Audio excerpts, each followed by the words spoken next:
Assalamualaikum warahmatullahi wabarakatuh.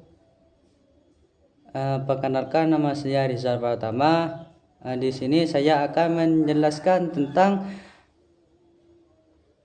metode pendidikan Islam. Pengertian pendekatan, metode, dan teknik.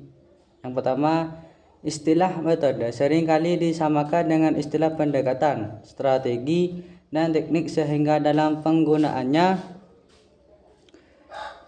juga sering saling bergantian, yang pada intinya adalah suatu cara untuk mencapai tujuan pendidikan yang ditetapkan atau cara yang tepat dan cepat untuk meraih tujuan pendidikan sesuai dengan kebutuhan peserta didik. Pendekatan merupakan kerangka filosofis dan teoritis yang menjadi dasar pijak bagi cara yang ditempuh seseorang untuk mencapai tujuan. Ada banyak contoh tentang pendekatan dalam Islam seperti pendekatan humanisme, liberalisme, behaviorisme, dan pendekatan kognitivisme. Metode juga dapat diartikan sebagai cara yang digunakan oleh pendidik dalam menyampaikan materi dengan menggunakan bentuk tertentu seperti ceramah, diskusi, penugasan, dan cara-cara lainnya. Metode yang dipakai oleh pendidik akan berbeda antara ceramah yang menggunakan pendekatan liberal, misalnya dengan pendekatan humanisme. Meskipun sama-sama menggunakan model ceramah, namun bentuknya bisa berbeda jika dasar pendekatannya berbeda. Secara garis besar, metode adalah rencana menyeluruh yang berhubungan dengan penyajian materi pelajaran secara teratur dan tidak saling bertentangan, yang didasarkan pada pendekatan tertentu. Adapun istilah teknis secara bahasa berarti cara atau kepandaian membuat atau melakukan sesuatu. Sedangkan secara terminologis, teknik dapat didefinisikan sebagai cara yang lebih khusus atau spesifik yang digunakan oleh pendidik untuk mengajar atau menguji suatu kemahiran atau aspek dalam wujud aktivitas, strategi, atau taktik dan bahan atau alat yang terkait dengannya. Teknik lebih bersifat implementatif yang merupakan kegiatan spesifik yang sesungguhnya terjadi dalam kelas. Teknik harus konsisten dengan metode dan tidak bertentangan dengan pendekatan. Teknik merupakan cara operasional yang diterapkan oleh pendidik dalam proses pembelajaran. Misalnya, pembelajaran aktif dengan teknik problem solving, demonstrasi, dan lainnya.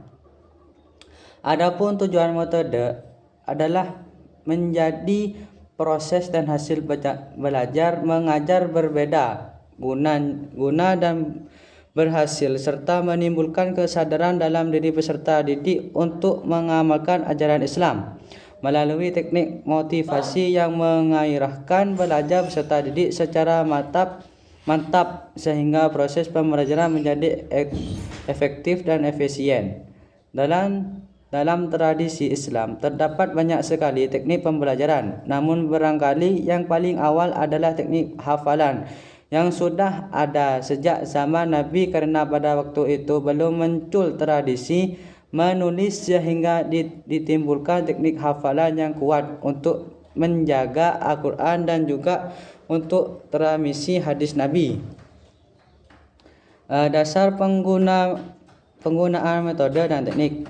Dasar-dasar penggunaan metode pendidikan Islam yang penting untuk diperhatikan adalah dasar agamis, biologis, dan psikologis yang meliputi 1.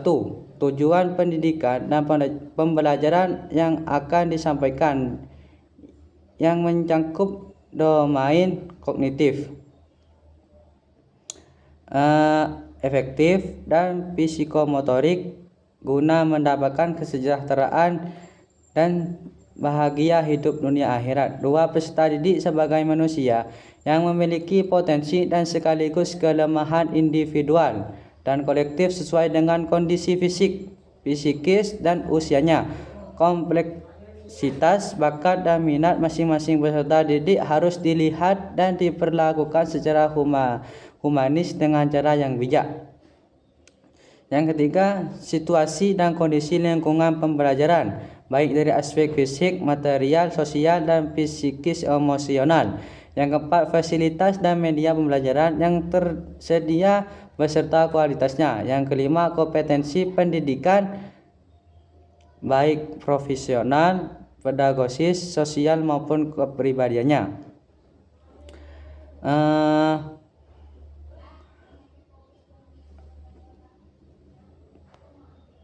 Metode mengajar aktif kreatif. Problem mutu lulusan lembaga pendidikan Islam selama ini adalah alumni yang boleh dibilang tidak atau kurang kreatif. Indikasi dari hal tersebut tampak dari para alumninya yang relatif banyak tidak mendapat lapangan kerja dan lebih mengandalkan untuk menjadi pegawai negeri sipil. Sementara lowongan kerja sebagai PNS sangat terbatas. Ketergantungan alumni lembaga pendidikan Islam terdapat satu posisi dan lowongan kerja ini mengandung arti bahwa mereka belum mampu bersikap aktif kreatif untuk menciptakan lapangan kerja sendiri. Ilmu dan keterampilan yang mereka pelajari membuatnya tergantung atau menggantungkan diri pada satu bidang pekerjaan saja. Peserta didik hampir selalu diperlakukan secara sama oleh pendidiknya. Peserta didik dalam satu kelas misalnya, mereka diajar materi olahraga dan kesenian yang sama oleh pendidiknya, padahal mereka memiliki bakat dan minat yang berbeda. Pendidikan seperti ini tentu saja bukan hanya telah menjadikan peserta didik menjadi tidak kreatif, tetapi juga telah melakukan pemaksaan dan pemasungan terdapat minat dan bakat mereka. Metode mengajar harus didasarkan pada prinsip bagaimana idealitas menggunakan metode pendidikan. Metode mengajar yang digunakan harus dinamis sesuai dengan perkembangan kelas dan individu. Kolektivitas dan individualitas dalam kelas menjadi acuan untuk menetapkan metode mengajar. Kesimpulan, metode memiliki arti adanya urutan kerja yang terencana, sistematis, dan merupakan hasil eksperimen ilmiah guna mencapai tujuan yang telah direncanakan. Sedangkan pendidikan Islam merupakan usaha yang sistematis untuk membentuk manusia-manusia yang bersikap, berpikir, dan bertindak sesuai dengan ketentuan-ketentuan yang digariskan oleh agama Islam untuk keselamatan dan kebahagiaan hidup di dunia maupun di akhirat. Maka metodologi pendidikan Islam adalah jalan yang dapat ditempuh pendidik untuk memudahkan dalam membentuk pribadi muslim yang berkepribadian Islam dan sesuai dengan ketentuan Al-Quran dan hadis. Mungkin dari saya itu saja. Wassalamualaikum warahmatullahi wabarakatuh.